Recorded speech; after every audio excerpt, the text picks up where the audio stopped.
बेताल के उड़ने के बाद दोबारा विक्रमादित्य शिंशपा वृक्ष की ओर दौड़े और पेड़ पर उल्टे लटके बेताल को कंधे पर लादकर चल पड़े। इसी बीच एक बार फिर बेताल ने राजा को एक नई कहानी सुनाते हुए कहा। बहुत समय पहले एक भोगवती नाम की नगरी हुआ करती थी। उस नगरी में राज रूपसेन का राज हुआ करता था। राजा को शादी करने का बड़ा मन था। एक दिन राजा ने अपने चिंतामणि नाम के तोते से पूछा, बताओ मेरी शादी किसके साथ होगी। तोते ने कहा, मगध की राजकुमारी चंद्रवाती से। राजा ने तोते की बात सुनने के बाद एक ज्योतिषी को बुलाकर यही सवाल पूछा। ज्योतिषी ने भी राजा को वही उत्तर दिया जो तोते ने दिया था। मगध की राजकुमारी को भी अपने होने वाले वर के बारे में जानने का बड़ा मन था। राजकुमारी ने अपनी मैना मंजरी से पूछा, अरे यह बताओ मेरा विवाह किसके साथ होगा। मैना ने भी राजकुमारी को राजा रूपसेन से शादी होने की बात बताई। इतना सुनने के बाद दोनों नगर की तरफ से शादी का न्योता एक दूसरे को भेजा गया, जो स्वीकार हो गया। इस तरह राजा रूपसेन और राजकुमारी की शादी हो गई। शादी होने के बाद रानी अपने साथ मैना को भी लेकर आई। राजा ने अपने तोते से मंजरी मैना की शादी करवा दी और दोनों को एक ही पिंजरे में रख दिया।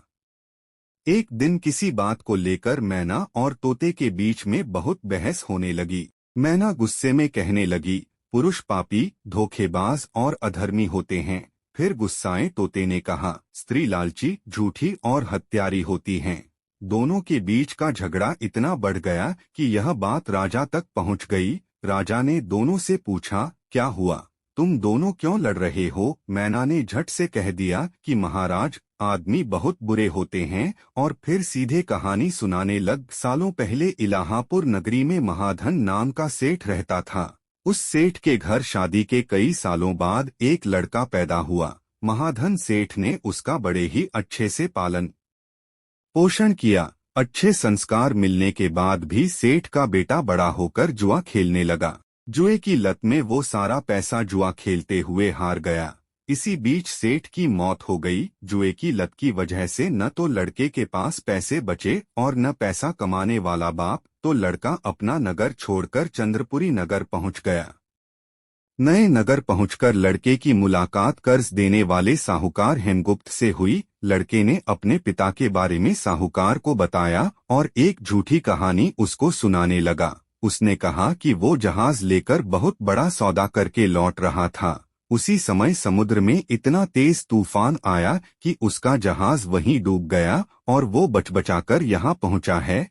इतना सुनते ही साहूकार ने उसे अपने घर में रहने की इजाजत दे दी। इसी बीच हेमगुप्त साहूकार को ख्याल आया कि सेठ का यह लड़का मेरी बेटी के लिए अच्छा वर साबित हो सकता है। तुरंत साहूकार ने अपनी बेटी की शादी सेठ के बेटे से करवा दी।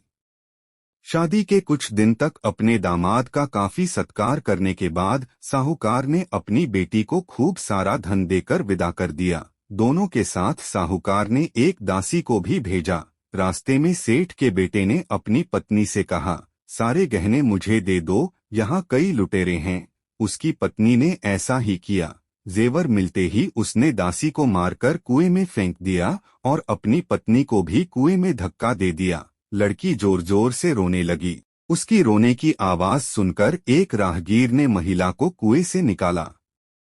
कुएं से निकलते ही वो अपने पिता के पास चली गई। उसने अपने साहूकार पिता को सच्चाई नहीं बताई। उसने कहा, कुछ लुटेरे ने उन्हें लूट लिया और दासी को मार दिया। साहूकार ने अपनी बेटी को दिलासा देते हुए कहा, चिंता मत करो, तुम्हारा पति जिंदा होगा और वो कभी न भी जरूर लौटकर आ जाएगा। उधर लड़का अपने नगर पहुंचकर दोबारा सारे पैसे और जेवरात जुए में हार जाता है। पैसे खत्म होने के बाद उसकी हालत बहुत बुरी हो गई।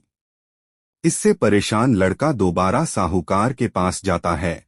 वहां पहुंचते ही उसकी मुलाकात पत्नी से होती है। वो उसे देखकर बहुत खुश होती है और बताती है कि उस दिन जो कुछ भी हुआ उसने अपने पिता को नहीं बताया है। वो उस झूठी कहानी के बारे में अपने पति को बताती है। जैसे ही साहूकार अपने दामाद को घर में देखा तो उसने उसका स्वागत किया। कुछ दिन साहूकार के घर में रहने के बाद एक रात को मौका देखकर सेठ का बेटा अपनी पत्नी को मारकर उसके सारे जेवरात लेकर फरार हो जाता है। यह कहानी बताने के बाद मैना कहती है, महाराज, ये सब होते हुए मैंने खुद अपनी आंखों से देखा है। यही वजह है मैं आदमियों को पापी कहती हूँ। मैना की कहानी सुनने के बाद राजा तोते से कहता है, अब तुम बताओ, स्त्रियों को बुरा क्यों कह रहे थे। यह सुनते ही तोता भी कहानी सुनाने लग जाता है। वो बताता है कि एक समय वो कंचनपुर में सागरदत्त नाम सेठ के यहाँ रहता था। उसके बेटे का नाम श्रीदत्त था, जिसकी शादी पास के ही नगर श्रीविजयपुर के सेठ सोमदत्त की बेटी से हुई। शादी के बाद व्यापार करने के लिए लड़का परदेश चला गया। उसकी पत्नी जयश्री उसका इंतजार बेताबी से करती थी, लेकिन 12 साल गुजर गए, लेकिन वो परदेश से लौटकर नहीं आया। अपने पति का इंतजार करते हुए एक दिन महिला अपनी छत से एक पुरुष को आते हुए देखती है। वो उसे बेहद पसंद आता है। वो उसे अपनी सहेली के घर बुलाती है। वो उससे बात करती है और उससे रोज अपनी सहेली के घर मिलने को कहती है। अब श्रीदत्त की पत्नी जयश्री उस युवक से रोज मिलने लगी।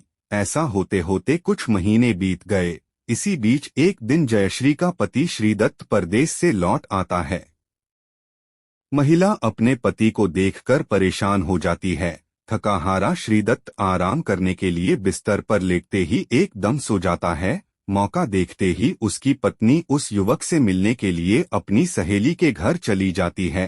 रात को उसे बाहर जाते हुए देख एक चोर उसका पीछा करता है। वो देखता है कि वो किसी घर में चली गई। अफसोस, वो युवक सांप के काटने की वजह से मर जाता है।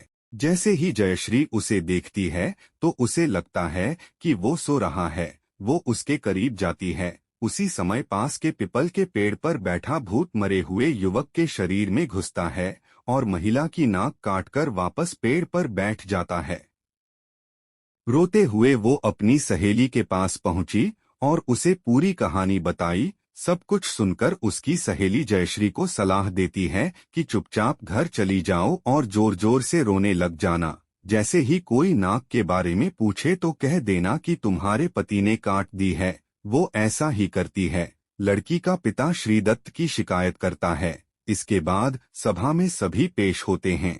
जैसे ही राजा लड़की की कटी हुई नाक देखता है तो गुस्से में उसके पति को सूली से लटकाने का फैसला सुना देता है। उस सभा में वो चोर भी मौजूद होता है जिसने श्रीदत्त की पत्नी को रात में घर से बाहर जाते और अन्य चीजों को देखा था। राजा द्वारा सुनाई गई सजा को सुनते ही चोर बहुत दुखी होता है। वो किसी तरह से हिम्मत करके राजा को सारी कहानी बताता है। कोई भी उसकी बात पर विश्वास नहीं करता तो चोर कहता है, आप वहां चलकर देख लीजिए, भूत भी वही है और युवक की लाश भी। जब जांच की जाती है तो बात सच निकलती है। यह बताकर तोता कहता है, राजन, महिलाएं इतनी दुष्ट होती हैं।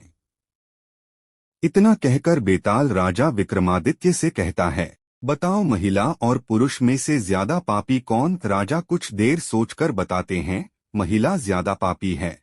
बेताल कहता है, कैसे। राजा ने जवाब में कहा, विवाहित होने के बावजूद महिला की पुरुष पर नजर थी और उसने अपने पति को धोखा दिया।